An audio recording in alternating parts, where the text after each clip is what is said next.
ஆக்னலாஸ் டைரியோட vlog 1 இன்னைக்கு நம்ம Dharavi D ஜங்ஷன்லேருந்து பேண்ட்ரா போக போகிறோம். ஸோ நீங்கள் இங்கே பார்க்குற இந்த சேப்பல் தாராவி டி ஜங்ஷனில் இருக்கிற நம்ம வேளாங்கண்ணி மாதாவோட சேப்பல். சாட்டர்டேஸ் ஆச்சுன்னா இங்கே வந்து மராட்டியில் நொவீனாஸ் இருக்கும். ப்ளஸ் நம்மளுக்கு வேளாங்கண்ணியில் எப்போ கொடி ஏற்றுறாங்களோ அப்போ இங்கேயும் கொடி ஏற்றி மராட்டியில் மாஸ் அண்ட் நொவீனாஸ் வைப்பாங்க.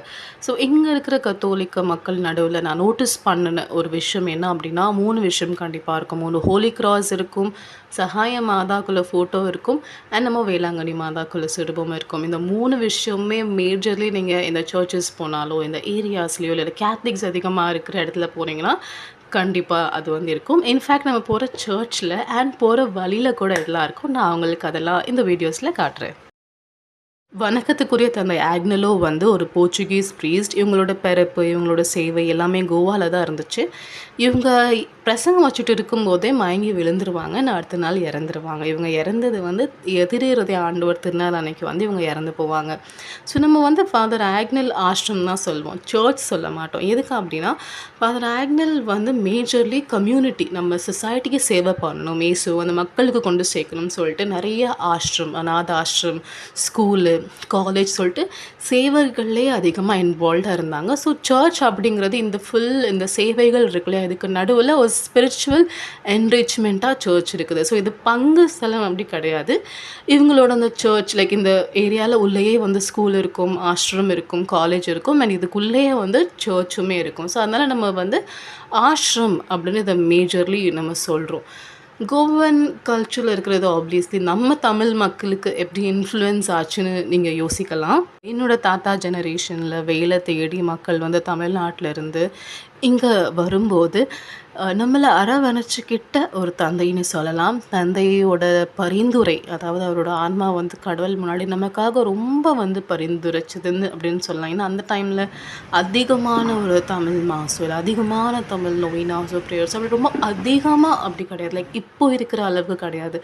இப்போ இருந்த மக்கள் வந்து அங்கங்கே கண்டிப்பாக கம்யூனிட்டிஸாக ஒன்று சேர்ந்து நிறையா சர்ச்சஸ், சேப்பல் சொல்லிட்டு ப்ரேயர்ஸ்லாம் நடந்துகிட்டே இருக்கும். அந்த டைமில் அதெல்லாம் ரொம்ப கம்மி, விசுவாச தடுமாற்றம் அதிகமாக இருந்து. ஸோ அந்த டைமில் நம்ம மக்கள் வந்து தேடி தேடி தேடி வந்த இடம் வந்து ஆக்னல் ஐயா கோயில் தான். அவர் நம்மளுக்காக ரொம்ப பரிந்து பேசினார், நிறைய விஷயங்களை நிறைவேற்றி கொடுத்தாரு. நம்ம மக்கள் வந்து அதுக்கு நன்றி சொல்கிற விதமாக அவங்களோட குழந்தைங்களுக்கு வந்து ஆக்னல் அப்படின்னு வந்து பேரிட்டாங்க. இன்ஃபேக்ட் எங்கள் ஃபேமிலிலேயே ஒரு 3 ஆக்னல் இருக்காங்க. அண்ட் அதே மாதிரி நிறைய ஃபேமிலிஸில் அண்ட் இங்கே இருக்கிற சவுத் இண்டியன் கம்யூனிட்டிஸில் யூஸ்வலி ஆக்னல் அப்படிங்கிற பேர் ரொம்ப காமன். அந்த பேர் அவ்வளோ காமன் ஆனதுக்கு காரணம் ஆக்னல் ஐயா வந்து நம்மளுக்காக ரொம்ப ரெக்கமெண்ட் பண்ணிக்கிட்டாங்க. ஸோ அதனால தான் இங்கே இருக்கிற இந்த சர்ச் வந்து தமிழ் மக்களுக்கு ரொம்பவே டியரான ஒரு சர்ச் ஆக்சுவலி. இவங்க தான் வந்து ஆக்னல் ஐயா. எஸ், ரொம்ப ஓப்பனாக இருக்குது இல்லை. ஏன்னா இவங்க வந்து நம்ம மதத்தை சேர்ந்தவங்க மட்டும் இல்லை, பிற மதத்தை சேர்ந்தவங்க இங்கே அதிகமாக வருவாங்க. அவங்க வந்து ஆக்னல் பாபா அப்படின்னு சொல்லுவாங்க. அவங்களுக்கு தெரியும் இது வந்து கடவுள் கிடையாது, இது பாபா அப்படின்னு சொல்லிட்டு. அதனால ஆக்னல் பாபா அப்படின்னு சொல்லிட்டு அவங்களோட காற்றுல வந்து ஆக்னல் ஐயா காற்றுல வந்து தேவைகளை சொல்லிட்டு போவாங்க. ஐயாவோட காற்றுல வந்து தேவைகளை சொன்னால் ஐயா வந்து நிறைவேற்றி வைப்பார் அப்படிங்கிறது இவங்களோட நம்பிக்கை. அதே மாதிரி சர்ச்சுக்கு வந்து மாலை போடுறதா இருக்கட்டும், கேண்டில் வைக்கிறதா இருக்கட்டும், ப்ரேயர் பண்ணுறதா இருக்கட்டும், நம்ம மக்களை விட அவங்க ரொம்ப உற்சாகமாகவும் ரொம்ப பக்தியோடையும் வந்து இதெல்லாம் பண்ணுவாங்க. பார்க்கறதுக்கே ஆக்சுவலி ரொம்ப அழகாக இருக்கும் அது எல்லாமே. ஆக்னல் ஐயாவோட ரிலீக் இங்கே இருக்குது. ஸோ மாஸ் முடிஞ்சதுக்கப்புறம் யூஸ்வலி வந்து ரிலீக் வச்சு வர மக்கள் எல்லாத்துக்குமே பிளெஸ்ஸிங்ஸ் கொடுப்பாங்க. ப்ளஸ் வந்து ஏதாவது நம்மளுக்கு ஒரு ஸ்வீட் மாதிரி கொடுத்து விடுவாங்க. ஏன்னா இங்கே இருக்க மக்களுக்கு அது ரொம்ப பிடிக்கும். அந்த கோயிலுக்கு வருவாங்க இல்லையா பிற மதத்தை சேர்ந்தவங்க, பிரசாதம் அப்படின்னு கொடுத்தா அவங்க ரொம்ப சந்தோஷமாக வாங்கிட்டு போயிடுவாங்க. ரொம்ப அவங்களுக்கு அதெல்லாம் பிடிக்கும். ஸோ இங்கே இருக்கிற பூ, இங்கே இருக்கிற பிரசாதம், இங்கே இருக்கிற ஹோலி ஆயில், ஹோலி வாட்டர் இதெல்லாம் வந்து அவங்க கண்டிப்பாக வாங்கிட்டு போவாங்க. அதனால் ரிலீக் வந்து ஆப்வியஸ்லி சண்டேஸ் ஆனால் எல்லாத்துக்கும் ரிலீக் வச்சு பிளெஸ்ஸிங்ஸ் கொடுத்து ஒரு ஸ்வீட்டுமே, ஒரு கடலை மிட்டாயோ இல்லை ஒரு சின்ன லட்டு அந்த மாதிரி சொல்லிட்டு ஸ்வீட்ஸ் வந்து கொடுத்து விடுவாங்க. அதே மாதிரி இங்கே அந்த இடத்துல வந்து நிறையா சாக்லேட்ஸ் அப்படி நிறையா வச்சுட்டு போவாங்க. தேவைப்படுறவங்க அதை எடுத்துக்கலாம், தேவைப்படுறவங்க அதே மாதிரி டிஸ்ட்ரிபியூட் கூட பண்ணிக்கலாம். ஸோ சண்டேஸில் யூஸ்வலி அந்த மாதிரிலாம் இங்கே பண்ணுவாங்க. மாஸ் வந்து 11:30க்கு தமிழ் மாஸ் இருக்கும். இது ஆப்வியஸ்லி பெய்டு மாஸ், அதாவது நம்ம வந்து பே பண்ணி குருவானவரை கூப்பிட்டு ஒரு மாஸ் வைக்கணும். இது பாரிஷ் இல்லைன்னு நான் சொல்லியிருக்கேன் இல்லையா. ஸோ அதனால் அந்த மாதிரி நம்ம மக்கள் சேர்ந்து வந்து மாஸ் வைப்பாங்க. அதுவுமே ரொம்ப அழகா இருக்கும் பார்க்கறதுக்கு. லென்த் சீசன்லேயும் எல்லா சீசன்லேயும் மாஸ் இருக்கும். பட் மே மாதம் யூசுவலி இருக்காது. பிகாஸ் நம்ம மக்கள் எல்லாமே ஊருக்கு போயிடுவாங்க. அதனால் கூட்டம் வந்து இருக்காது, யாரும் வரமாட்டாங்க. அதனால் மே மாதம் மட்டும் ஐ கெஸ் மாஸ் இருக்காதுன்னு தான் நான் நினைக்கிறேன். இந்த சர்ச்சோட ஸ்டெப்ஸ் எனக்கு ரொம்ப பிடிக்கும். ஏன்னா சின்ன வயசில் வந்து செருப்பை வெளியே கழட்டி போட்டுட்டு அதில் நடக்கும்போது அப்படி ரொம்ப சில்லாக இருக்கும் அந்த ஸ்டெப்ஸ் எல்லாமே வந்து.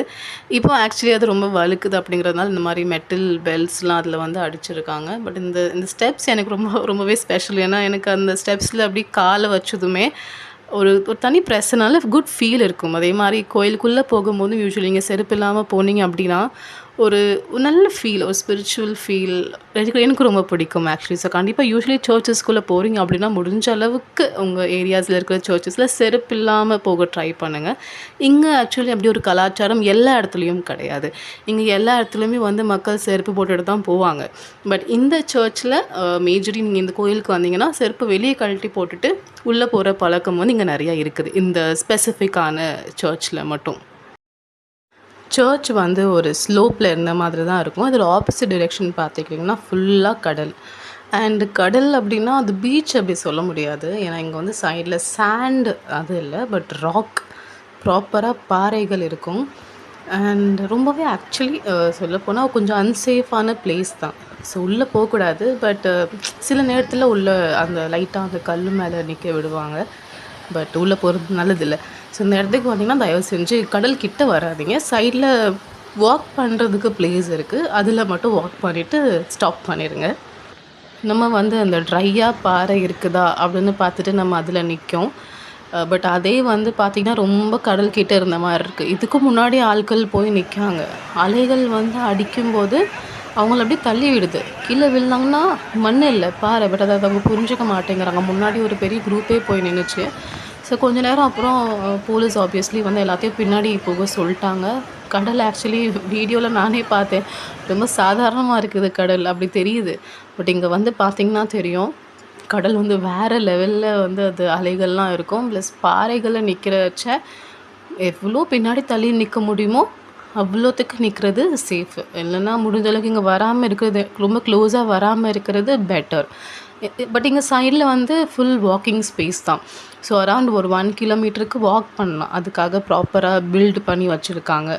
கார்டன்ஸ்லாம் இருக்கும். வந்தீங்கன்னா சைடில் மட்டும் வாக் பண்ணிக்கோங்க, உள்ளே வராதிங்க. ரொம்பவே அது சேஃப் கிடையாது. எப்போவுமே ஒரு கோயிலுக்கு வரீங்க அப்படின்னா என்னோடய ஆன்மீக தேவை, நான் கடவுளை பார்க்கணும் அப்படிங்கிற விஷயத்த வந்து மேஜராக ஃபோக்கஸ் பண்ணி வாங்க. நான் வந்து ஒரு இடத்துக்கு போகணும், விளையாடணும், டைம் பாஸ் பண்ணணும் அப்படிங்கிறது கொஞ்சம் செகண்ட்ரியாக வைக்கிறது ரொம்ப நல்லது. அதே மாதிரி இந்த மாதிரி கடல் இருக்க இடங்களுக்கெல்லாம் போகிறீங்க அப்படின்னா முன்னாடி போய் ஃபோட்டோ எடுக்கணும், வேவ்ஸ் கூட ஃபோட்டோ எடுக்கணும், கெத்து காட்டணும், இன்ஸ்டாவில் போடணும், அதெல்லாம் நம்ம கொஞ்சம் அவாய்ட் பண்ணுறது நல்லது இல்லையா? சேஃபான விஷயங்களை ப்ரையாரிட்டைஸ் பண்ணுறது பெட்டர்.